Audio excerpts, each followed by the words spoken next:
After Game 5, the Lakers should be starting to feel very worried. Game 5 was a good enough start for the Lakers. They got Ayton feasting again early, and Marcus Smart continues to get off to absurdly hot starts. The big issue for Houston, especially early on, and in this series playing without KD, is that their two primary ball handlers in Şengün and Amen Thompson aren't threats from deep. It never really forces the Lakers to provide any help defense when they're on the perimeter, and that does make it more difficult for the Rockets to break down LA's defense. So Houston did very well to be leading at halftime. The Lakers' offense just did not look quite right in the first half, and Houston did just enough to stay in front early on.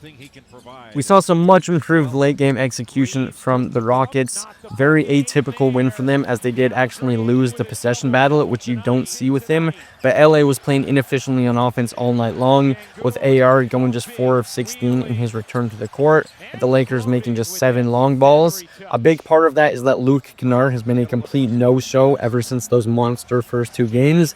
The Lakers needed that extra bit of production tonight, and he hasn't been able to provide it, with the bench at large also being largely useless.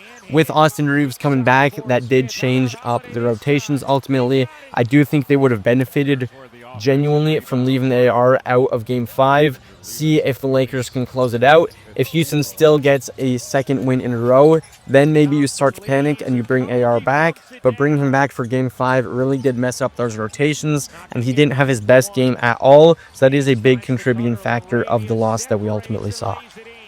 Just like Game 4, DeAndre Ayton was the only Laker to really have an outstanding game. It is very noticeable that they've been trying to work Austin Reeves back into the offense. He has been out for a month, and that is inevitably going to take some time, that they would simply rather not give up in this series. They did have completely different rotations this game as a result of his return, and so it did look very clunky at times. I can't believe I'm advocating for this, but I do think they would have benefited from sticking with the rotations and still having guys like Bronny James and Jake LaRavia get their more normal minutes.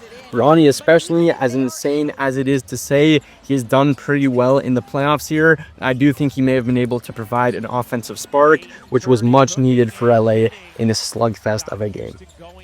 Seeing as the Lakers have only needed 1 win for 2 games in a row now, I would like to see LeBron James just really take over, drag his team over the finish line.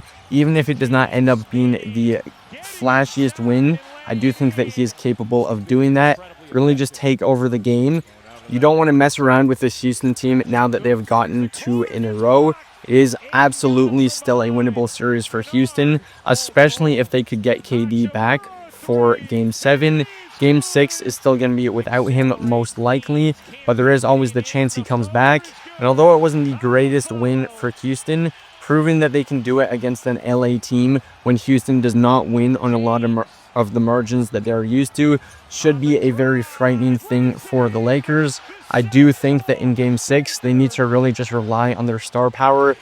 It would be nice if they could get more from their bench, but I don't think that they should be counting on that as a way to close this out in 6, because you absolutely do not want to give it a chance of heading to 7. Houston getting 1 win was nothing for LA to get worried about, but 2 wins in a row and the Rockets just outplaying the Lakers in a very evenly matched game is where you start to get a little bit concerned, especially with Game 6 being back in Houston and then anything being possible in a winner-takes-all Game 7 if we end up there.